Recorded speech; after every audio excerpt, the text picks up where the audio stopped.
रामचंद्रस्य मकारो बिंदु संहिता स्थिरा मात्रा त्रिधा जत्र तत्र परम ज्योतिरोमिता। बीज का मतलब होता है कि उसमें महाशक्ति ब्रह्म, जीव और माया, जो राम मंत्र का बीज है, इसको मंत्र राज बोलते हैं। हमारे वैष्णवों में मंत्र राज कहा जाता है। मतलब हम लोग साधु साधु कोई बात करते हैं ना, तो गुरु मंत्र या मंत्र को उच्चारण करके नहीं बोलते, हम लोग बोलते मंत्र राज का अनुष्ठान करते। तो ब्रह्म, जीव और माया, वहाँ हमारे राम प्रभु ब्रह्म हैं, लक्ष्मण जी जीव हैं और माया अर्थात माता जाती हैं। जो इन तीनों का स्मरण करके रामाय अर्थात भगवान राम के लिए, नमः अर्थात नमस्कार, इस प्रकार चिंतन करके जाप करते हैं। तो बीज जो होती है, जैसे आप बोलते हैं राम राम, तो ये बीज जो है हमारे यहाँ पे और सहस्त्रार पे इसका असर पड़ता है। और ये नाक में एक वाइब्रेशन सी आती है।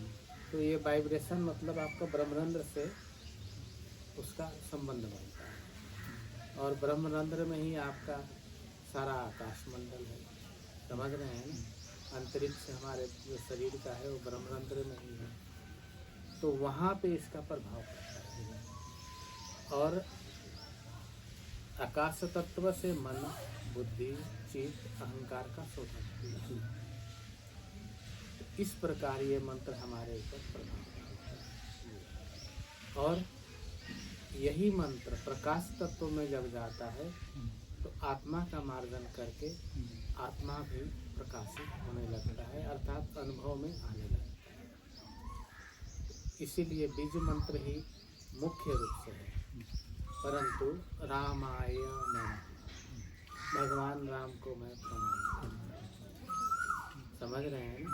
तो इसमें ब्रह्म के साथ, जैसे ब्रह्म जो क्या है, वो जैसे कहते हैं ना प्रत्यक्ष और अप्रत्यक्ष, एक दृश्य है एक अदृश्य है। एक ब्रह्म है और वही परमात्मा जो है बिनु पग चलई सुनई बिनु काना कर बिनु करई कर्म विधि नाना। तो वही परमात्मा अजन्मा होकर के जन्म भी लेता है। तो इस प्रकार से जो ब्रह्म ज्ञान भी आ गया, इसमें शरणागति भाव भक्ति भी आ गया, क्योंकि राम के लिए, मैं किसी के लिए हूँ। और नमः मतलब मैं उसको शरणागति, समझ रहे हैं ना? बिल्कुल। तो इसमें ब्रह्म ज्ञान की भी आ गई और ईश्वरीय संपर्क राम से हो गया। नमः मतलब शरणागति भी।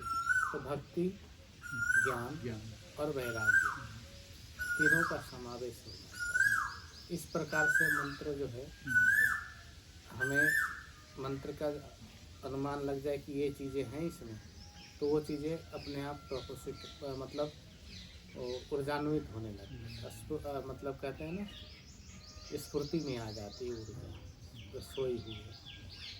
तो इस प्रकार से काम करती है ऊर्जा। मतलब इसका विचार करते हुए हमें जो है वो माला करनी चाहिए। आप नहीं भी करेंगे तब भी उसमें, हाँ, मिर्च का काम है कड़वाहट, और गन्ना तो मीठा ही रहे, चाहे उसको कहीं भी लगा दी, प्रभाव होगी। परंतु अब जान करके, अब आपको पता है मैं गुड़ खा रहा हूँ तो और भी स्वादिष्ट लगता है, और जिसको पता ही नहीं कि ये गुड़ है तो बोलेगा मीठा तो लग रहा है। तो ऐसे ही होता है, जानकारी होने से आपको ये पता चल जाता है कि मैं इनका स्वाद ले रहा हूँ, मंत्र स्वाद ले रहा हूँ, तो उससे और भी जल्दी साधक का उत्थान होता है।